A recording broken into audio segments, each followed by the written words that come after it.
Hello बच्चों, आज हम लोग ट्रिग्नोमेट्री का थोड़ा सा बेसिक पढ़ेंगे। वैसे तो 11वीं क्लास में ट्रिग्नोमेट्री भी पढ़ना ही है, लेकिन बेसिक टूल्स के रूप में थोड़ा सा ट्रिग्नोमेट्री पढ़ेंगे, जिसका यूज हमें स्टार्टिंग से ही होता है और हम लोग उस टॉपिक को बाद में जाके पढ़ते हैं। तो थोड़ा सा बेसिक नॉलेज ट्रिग्नोमेट्री का। ये कोई राइट एंगल है, triangle, right angle triangle ABC, इसमें एंगल भी 90 डिग्री है और ये मान लेते हैं ये मेजरमेंट एंगल है थीटा। अगर ये मेजरमेंट एंगल है 90 डिग्री के सामने में जो साइड है, side opposite to right angle, तो ये है हाइपोटेन्यूज। ये हो गया हमारा मेजरमेंट एंगल। मेजरमेंट एंगल के सामने वाला परपेंडिकुलर, और जो थर्ड बच गया वो क्या हो गया, बेस। ठीक है, ऐसा नहीं कि जो खड़ा है वो परपेंडिकुलर है। थीटा अगर मेजरमेंट एंगल है तो मेजरमेंट एंगल के सामने वाला परपेंडिकुलर, 90 डिग्री के सामने वाला हमेशा हाइपोटेन्यूज, और जो थर्ड साइड बचा वो हो गया बेस। और किसी भी ट्रायंगल में अगर सपोज मान लेते हैं परपेंडिकुलर का लेंथ है P, बेस है कितना B, और हाइपोटेन्यूज है कितना H, तो हमेशा P square plus B square is equal to कितना होता है H स्क्वायर। तो H square H equal to root under P square plus कितना B square. H square H equal to root under P square plus B square, और ये positive square root है, positive square root, तो जिसका value कभी minus में नहीं होता। तो root under X square is equal to mod X. Root से जब भी दो पावर को बाहर निकालेंगे मॉड लिखेंगे। एक्स स्क्वायर इक्वल टू 4, तो एक्स इज इक्वल टू, इस स्क्वायर के चलते इस दूसरे साइड में आएगा प्लस माइनस और रूट तीनों। इस स्क्वायर के कारण यहां पर ये प्लस माइनस और रूट तीनों जो आ रहा है किसके वजह से, स्क्वायर के कारण। x is equal to plus minus root 4, so that is equal to plus minus root 4 का वैल्यू कितना 2। रूट 4 मीन्स सिर्फ 2, रूट 4 2 के बराबर माइनस 2, सिर्फ 2 के बराबर होगा, माइनस 2 नहीं हो सकता, क्योंकि रूट 4 का मतलब पॉजिटिव स्क्वायर रूट, जिसका वैल्यू कभी भी माइनस में नहीं होगा। So root under X square X के बराबर ना होगा, कितना के बराबर होगा, मॉड एक्स के बराबर। Root under sine square theta is equal to कितना, mod sine theta, mod sine theta. जब भी दो पावर को बाहर निकालेंगे तो हमेशा मॉड लगा के लिखेंगे। कभी कभी बिना मॉड लगाए भी सही हो जाएगा, वो अलग बात है, ये 10th तक जनरली होता था, लेकिन अब नहीं होगा। तो जब भी दो पावर को हम बाहर निकालेंगे रूट से, हमेशा क्या लगाएंगे, मॉड ऑफ साइन थीटा। बहुत important point. Root under X square is equal to कितना, मॉड एक्स, क्योंकि ये पॉजिटिव स्क्वायर रूट है, इसका वैल्यू हमेशा पॉजिटिव और नेगेटिव नहीं हो सकता, इसलिए हमने मॉड लगा दिया। अब sine theta is equal to सबको पता है कितना, P by H, cos theta is equal to कितना, B by H, tan theta बराबर कितना, P बाय B, और यहां से कॉसेक थीटा कितना, H बाय P, यहां से सेक थीटा कितना, H बाय B, और यहां से कॉट थीटा कितना, cot theta is equal to कितना, B बाय P। H हमेशा पॉजिटिव ही होता है, H हमेशा क्या होगा, पॉजिटिव ही होगा, H कभी माइनस में नहीं हो सकता। H ऑलवेज ग्रेटर देन कितना, 0, H हमेशा 0 से बड़ा होगा, क्योंकि ये पॉजिटिव स्क्वायर रूट है, इसका वैल्यू कभी माइनस में नहीं हो सकता, और दोनों एक साथ 0 नहीं दे सकता। दोनों अगर एक साथ 0 देता तो 0 होने का चांस था, लेकिन दोनों एक साथ 0 नहीं देगा, जिसके वजह से इसका वैल्यू हमेशा पॉजिटिव ही होगा। तो H ऑलवेज ग्रेटर देन कितना, 0। साइन थीटा बराबर P by H, cos theta बराबर H by P, cos theta B by H, sec theta equal to H by B, and tan theta equal to P by B, and cot theta is equal to कितना, B by P। इतना हम लोग 10th class में ही पढ़े हुए हैं। लेकिन ये इंपॉर्टेंट पॉइंट यहां का कि root under X square is equal to mod X. जब भी रूट से बाहर निकालेंगे क्वांटिटी को, तो हमेशा बाहर में एक मॉड के साथ हम लिखेंगे। क्लियर है? ट्रिगोनोमेट्रिकल रेशियो, तो ये रहा sine theta, cos theta, tan theta, cot theta, sec theta and cosec theta. Trigonometrical ratio first quadrant, second, third और फोर्थ क्वाड्रेंट। अभी फर्स्ट क्वाड्रेंट देखते हैं। फर्स्ट क्वाड्रेंट में अगर है तो परपेंडिकुलर, ये थीटा हो गया मेजरमेंट एंगल, ये परपेंडिकुलर, ये बेस और ये क्या हाइपोटेन्यूज। तो फर्स्ट में परपेंडिकुलर भी पॉजिटिव, बेस भी पॉजिटिव और हाइपोटेन्यूज तो पॉजिटिव होता ही है। लेकिन सेकंड क्वाड्रेंट में अगर है तो परपेंडिकुलर पॉजिटिव, बेस कैसा नेगेटिव, हाइपोटेन्यूज कैसा पॉजिटिव। थर्ड क्वाड्रेंट में अगर है तो परपेंडिकुलर नेगेटिव, बेस भी नेगेटिव है, हाइपोटेन्यूज हमेशा पॉजिटिव। फोर्थ में अगर है तो परपेंडिकुलर नेगेटिव, बेस पॉजिटिव है, हाइपोटेन्यूज कैसा पॉजिटिव। क्लियर है? क्योंकि फर्स्ट क्वाड्रेंट में एक्स और वाई दोनों पॉजिटिव होता है, सेकंड में एक्स नेगेटिव वाई पॉजिटिव होता है, थर्ड में एक्स और वाई दोनों नेगेटिव, फोर्थ में एक्स पॉजिटिव और वाई नेगेटिव। क्लियर है? अब साइन थीटा बराबर कितना होता है, P बाई एच। तो फर्स्ट में P बाई एच का वैल्यू कितना होगा, P भी पॉजिटिव है, sine theta is equal to कितना, P by H. Cos theta कितना, B by H. Tan theta कितना, P by B. Cot theta कितना, B by P. Sec theta कितना, H by B and cosec theta कितना, H by P. तो P by H का value sine theta होगा। तो first में P और H दोनों पॉजिटिव है इसलिए पॉजिटिव होगा, सेकंड में P और H दोनों पॉजिटिव इसलिए पॉजिटिव होगा, थर्ड में P निगेटिव है, H पॉजिटिव है, negative by P by H, negative है पॉजिटिव निगेटिव, फोर्थ में P negative, H positive negative. Cos theta देखते हैं, कॉस थीटा कितना होता है, B बाई एच। तो फर्स्ट में B बाई एच, P भी पॉजिटिव, H भी पॉजिटिव तो पॉजिटिव, सेकंड में B निगेटिव, H पॉजिटिव तो निगेटिव, थर्ड में B निगेटिव और H कैसा, थर्ड में B निगेटिव और H कैसा निगेटिव, फोर्थ में B पॉजिटिव और H भी पॉजिटिव। टेन थीटा इक्वल कितना, P by B, P by B positive है पॉजिटिव, सेकंड में P बाई बी पॉजिटिव है निगेटिव, थर्ड में P बाई बी निगेटिव है निगेटिव, फोर्थ में P बाई बी पॉजिटिव है निगेटिव। और इसी तरह से फिर वही हो जाएगा, जब साइन पॉजिटिव है तो कॉसेक भी होता है 1 बाई साइन, ये भी पॉजिटिव, प्लस माइनस माइनस, या चेक कर सकते हो सेक थीटा कॉस के हिसाब से, प्लस माइनस माइनस प्लस, और कॉट थीटा इसके हिसाब से। तो फर्स्ट में क्या है, ऑल पॉजिटिव। फर्स्ट क्वाड्रेंट में क्या हो गया, फर्स्ट क्वाड्रेंट का मतलब क्या, ये 0 डिग्री है, ये 90, ये 180, ये 270 और ये 360। एंटी क्लॉकवाइज में पॉजिटिव एंगल बनता है, क्लॉकवाइज में कैसा एंगल, निगेटिव। तो ये हो जाएगा माइनस पाई बाई 2, ये माइनस पाई, ये माइनस 3 पाई बाई 2 और ये माइनस 2 पाई। ये फर्स्ट, ये सेकेंड, ये थर्ड और ये फोर्थ। फर्स्ट क्वाड्रेंट में ऑल पॉजिटिव है, फर्स्ट में सारे का सारा वैल्यू क्या है, पॉजिटिव, यानी एंगल जब फर्स्ट क्वाड्रेंट में होगा तो ए फॉर ऑल पॉजिटिव। अगर एंगल फर्स्ट क्वाड्रेंट में है तो सारा ट्रिग्नोमेट्रिकल रेशियो क्या होगा, पॉजिटिव। सेकेंड में क्या सा पॉजिटिव है, साइन और कॉसेक, तो S for sine, sine positive तो कॉसेक भी पॉजिटिव, ये पॉजिटिव के लिए लिख रहे हैं। थर्ड में क्या है, टेन और कॉट, तो थर्ड में टेन पॉजिटिव है। और फोर्थ में क्या है, कॉस और सेक, तो फोर्थ में सी से C for cos, cos positive है तो सेक भी positive. ASTC after school to college, after school to college, A for all positive. First में सारा पॉजिटिव होगा, अगर एंगल सेकंड क्वाड्रेंट में होगा तो साइन और कॉसेक पॉजिटिव होगा, बाकी का 4 निगेटिव होगा। अगर एंगल थर्ड क्वाड्रेंट में है तो टेन और कॉट पॉजिटिव होगा, बाकी सब निगेटिव होगा। अगर एंगल फोर्थ क्वाड्रेंट में है तो कॉस और सेक पॉजिटिव होगा, बाकी सब निगेटिव होगा। ट्रिग्नोमेट्रिकल रेशियो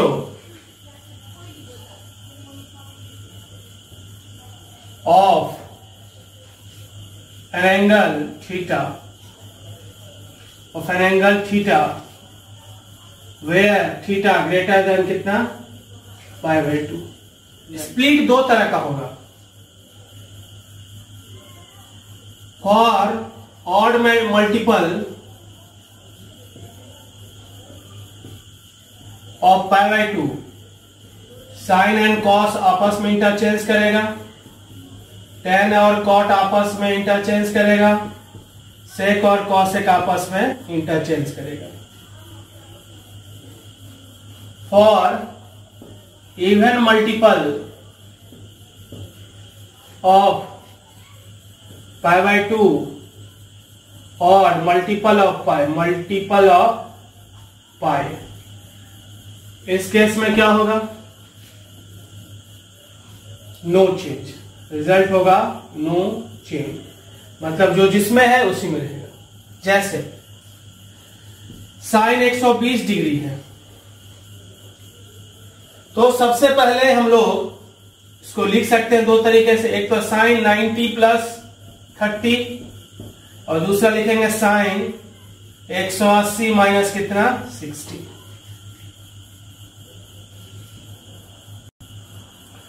तो एंगल सबसे पहले देखेंगे, एंगल किसमें है? 120 डिग्री है। 120 डिग्री 0 से लेकर 90, 120 डिग्री किस क्वाड्रेंट में गया? सेकंड में। सबसे पहले एंगल देखेंगे, 120 डिग्री है तो सेकंड क्वाड्रेंट में जा रहा है। सेकंड क्वाड्रेंट में हमको किसका वैल्यू फाइंड करना है? साइन का। सेकंड क्वाड्रेंट में साइन कैसा होता है? पॉजिटिव, तो साइन पहले दे दिए प्लस।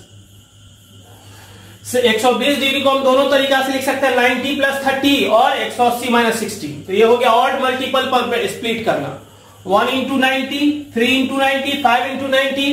तो ये ऑड मल्टीपल पर हम स्प्लिट कर रहे हैं। और ये क्या है? इवन मल्टीपल ऑफ π/2 कह लो, π/2 मतलब 90, या फिर मल्टीपल ऑफ पाई कह लो, पाई मतलब 180।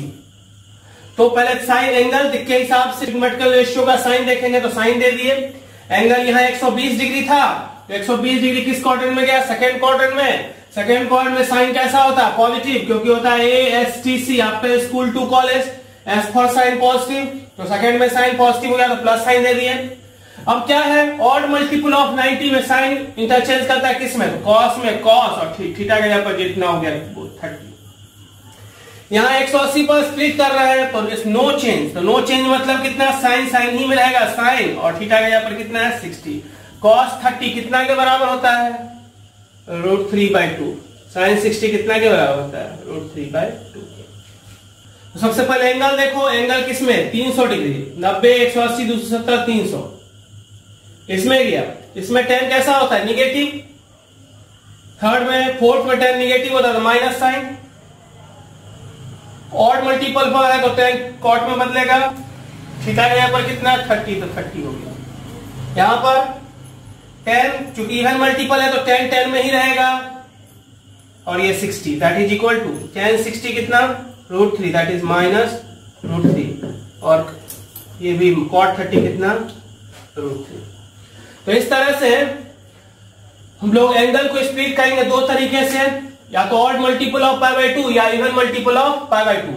ऑड मल्टीपल ऑफ π/2 पर जब स्प्लिट करेंगे तो साइन कॉस इंटरचेंज होता है, टेन कॉट इंटरचेंज होता है, सेक और कॉसेक इंटरचेंज होता है। और इवन मल्टीपल के केस में कोई चेंज नहीं होगा। सबसे पहले हम लोग एंगल देखेंगे, जैसे 120 डिग्री था, 120 डिग्री किस क्वाड्रेंट में है? तो यहां से स्टार्ट किए तो 90, 120। सेकंड क्वाड्रेंट में, सेकंड क्वाड्रेंट में साइन का वैल्यू फाइंड करना है, तो पॉजिटिव होगा तो प्लस साइन दे दिए। अब स्प्लिट दो तरीके से कर सकते हैं, ऑड मल्टीपल ऑफ 90 और ये हो गया मल्टीपल ऑफ 180 या इवन मल्टीपल ऑफ 90। तो 90 + 30 लिख सकते हैं, 180 - 60 लिख सकते हैं। ऑड मल्टीपल ऑफ 90 पर स्प्लिट हो रहा है इसलिए साइन बदल जाएगा किसमें? कॉस में। 180 के मल्टीपल पर स्प्लिट हो रहा है इसलिए साइन बदलेगा किसमें? साइन ही में, कोई चेंज नहीं होगा। थीटा 30 है तो 30, थीटा 60 है तो 60। इस तरह से किसी भी एंगल जो कि 90 से बड़ा है उस फॉर्म के एंगल का हम लोग ट्रिग्मेटिकल रेशियो का वैल्यू फाइंड कर सकते हैं। Sine A + B cos A + B और tan A + B। Sine A + B बराबर साइन A + साइन B नहीं होगा, क्या होगा? Sine A × cos B plus cos A × sine B। Minus रहेगा तो माइनस, प्लस रहेगा तो प्लस। cos A + B होता है cos A × cos B minus sine A × sine B। Plus रहेगा तो माइनस और माइनस रहेगा तो plus tan a plus B होता है tan a plus tan b by 1 minus tan a into tan b। Plus रहेगा तो ऊपर प्लस नीचे माइनस, माइनस रहेगा तो ऊपर में माइनस और नीचे में प्लस। जैसे sine 120 tan 135 tan 75 suppose,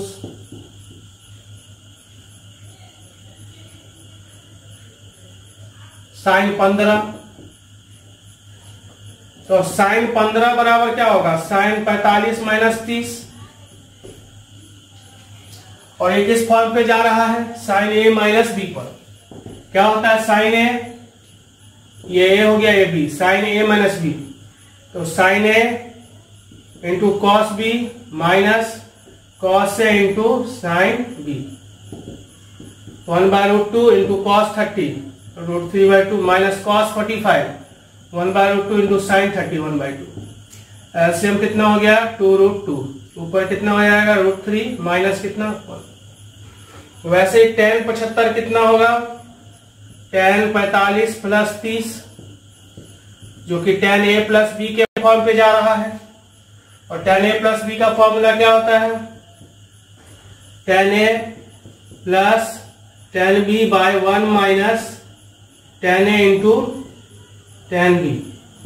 so 1 plus 1/√3 upon 1 minus 1/√3, that is कितना √3 प्लस 1 अपॉन √3 माइनस 1। तो इस तरह से कंपाउंड एंगल में हम लोग ट्रिग्मेटिकल रेशियो का वैल्यू फाइंड कर सकते हैं। इसलिए 3 फॉर्मूला हम लोग को याद रखना है। रेंज ऑफ ट्रिग्मेटिकल रेशियो, ये ट्रिग्मेटिकल रेशियो है और उसका रेंज। साइन थीटा लिखो या एक्स जो भी, साइन थीटा का रेंज -1 से 1, मतलब मैक्सिमम वैल्यू साइन का 1 होगा, मिनिमम कितना होगा -1, -1 से 1 ही तक होगा, 1 से ज्यादा नहीं हो सकता और -1 से कम नहीं होगा। साइन और कॉस का रेंज वो होता है। टेन और कॉट का रेंज ऑल रियल, मतलब कुछ भी हो सकता है, -∞ से +∞ के बीच में कुछ भी हो सकता है। सेक और कॉसेक, सेक और कॉसेक का range all real except, minus means except -1 और 1 के बीच में। सेक और कॉसेक का वैल्यू -1 और 1 के बीच में नहीं हो सकता। अब उसी तरह से मॉड साइन एक्स और मॉड कॉस एक्स, एंगल कुछ दे देते हैं, इसका रेंज अब माइनस में नहीं रहेगा तो 0 से कहां तक होगा 1 तक। मॉड tan x और मॉड कॉट x, निगेटिव वाले को हटा देना है तो 0 से लेके इंफिनिटी, 0 से लेके इंफिनिटी। मॉड सेक x और मॉड कॉसेक x का रेंज कितना होगा 1 से लेके इंफिनिटी तक। साइन और कॉस का रेंज है -1 से 1, इसका मतलब क्या हुआ कि साइन और कॉस का मैक्सिमम वैल्यू 1 होगा, मिनिमम वैल्यू -1 होगा। 1 से ज्यादा इम्पॉसिबल है, -1 से कम इम्पॉसिबल है। ये बहुत इंपॉर्टेंट है, हर हाल में बढ़िया से याद रखना है, स्पेशली मैथ्स वाले बच्चों को।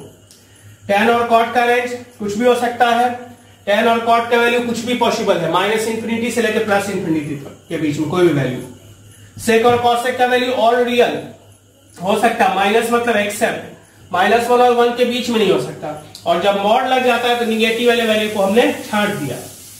Monotonicity of trigonometrical function, monotonicity of trigonometrical function, जैसे y = sin x है तो y यहां पर किसका फंक्शन है, x का, क्योंकि sin x का वैल्यू किस पर डिपेंड करेगा, x पर, यानी y का वैल्यू किस पर डिपेंड कर रहा है, x पर, तो y फंक्शन है किसका, x का।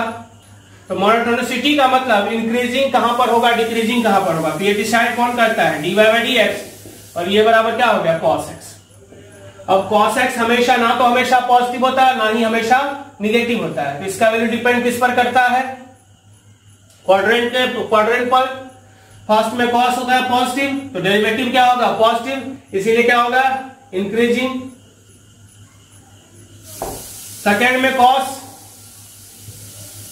माइनस में होता है इसलिए डिक्रीजिंग, थर्ड में कॉस माइनस में इसलिए डिक्रीजिंग, और फोर्थ में कॉस प्लस होता है इसलिए इंक्रीजिंग।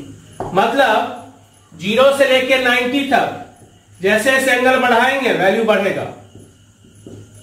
फिर सेकेंड में π/2 से π में जैसे जैसे एंगल बढ़ेगा तो वैल्यू घटेगा, यानी sin 91 और sin 92 में कौन बड़ा होगा? क्योंकि ये दोनों एंगल सेकेंड क्वाड्रेंट में है, सेकेंड क्वाड्रेंट में फंक्शन कैसा है? डिक्रीजिंग, मतलब एंगल जब बढ़ेगा तो वैल्यू घटेगा। इसका मतलब sin 91 बड़ा है कि sin 92 बड़ा है? sin 91 बड़ा है किससे? sin 92 से। लेकिन sin 53 और sin 54 में कौन बड़ा होगा?